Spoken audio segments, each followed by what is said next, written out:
আষাঢ়ের মেঘকে কখনো দেখেছো? কখনো কালো, কখনো সাদা, কিংবা কখনো রৌদ্র উজ্জ্বল কোনো দিন। আমাদের জীবনটা ঠিক আষাঢ়ের মেঘের মতো। কখনো বৃষ্টি হচ্ছে, কখনো অন্ধকার হচ্ছে, কিংবা কখনো আলো আসছে। জীবনের সাফল্য কিংবা ব্যর্থতা সবকিছু ঠিক এই আষাঢ়ের মেঘের মতো। কখন যে ভালো কিছু হবে বা কখন খারাপ কিছু হবে, এটি আমরা কেউ প্রত্যাশা করতে পারি না। তবে আমরা অপেক্ষায় থাকি ভালো কিছুর, কিন্তু খারাপ কিছু আমাদের সাথে হয়ে যায়।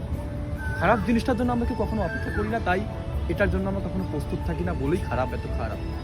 আমরা সবসময় ভালোর জন্যই প্রস্তুত থাকি।